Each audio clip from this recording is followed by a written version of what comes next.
Bonjour à tous, je suis David Leclerc, votre analyste pour Belgian Investor. Voici la mise à jour en vidéo de mon avis concernant le gold. Alors, l'or, analyse sur le futur pour décembre 2012. Eh bien, cette semaine est une semaine finalement baissière, comme prévu dans l'analyse de la semaine dernière. Et le retour qui était prévu et matérialisé par cette flèche sur la M100 s'est fait vendredi. En effet, courant de semaine, on a plutôt eu une tendance haussière qui essaie de s'installer, en tout cas un rebond technique en direction de la M20.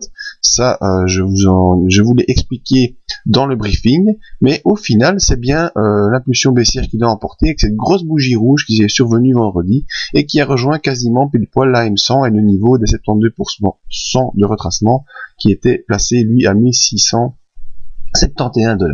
Donc après les doutes rencontrés durant la semaine avec ce petit rebond technique, c'est finalement le scénario baissier qui l'a emporté comme prévu. On revient sur cette oblique de support qui pour l'instant est franchie.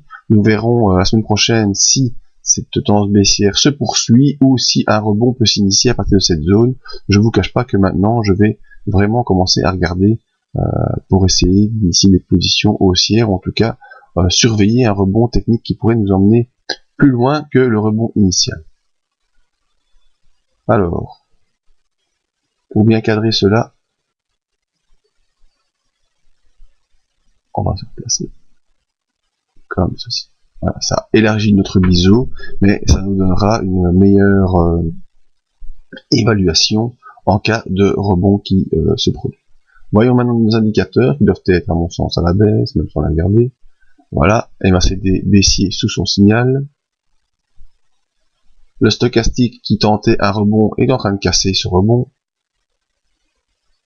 Le RSI qui avait déjà fait une incursion dans la zone d'accélération baissière, y retourne de manière plus puissante.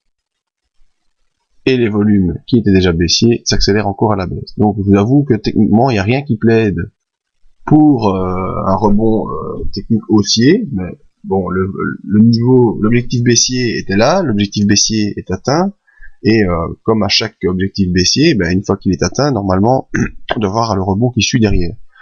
Ici, au niveau technique, analyse purement technique, on a plutôt le sentiment que c'est une accélération baissière et qui se met en place et qui va se poursuivre.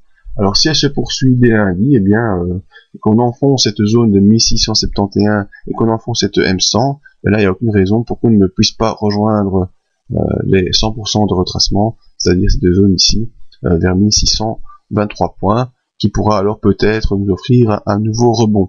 Donc attendons de voir. Si rebond technique il y a, faut pas tout de suite acheter, hein. Vous voyez ici on a déjà eu un début rebond technique, mais on n'a rien poursuivi. Simplement attendre de pouvoir rejoindre la M20 et même franchir cette M20 à la hausse. Ça, ce sera à mon sens le bon signal. Donc sortir du biseau et passer au-dessus de la M20 sera probablement la possibilité d'initier quelques positions à l'achat. Actuellement, le graphique, les indicateurs, tout plaide pour une poursuite baissière, mais attendons, c'est le cours qui décide et pas l'analyse technique. Donc voilà, plus de détails dans les briefings à partir de mardi matin. Entre temps, je vous invite à rejoindre le site pour voir nos autres analyses sur indices, forex et les autres matières premières. Les services disponibles, une petite adresse mail pour nous joindre. Merci à tous, à bientôt.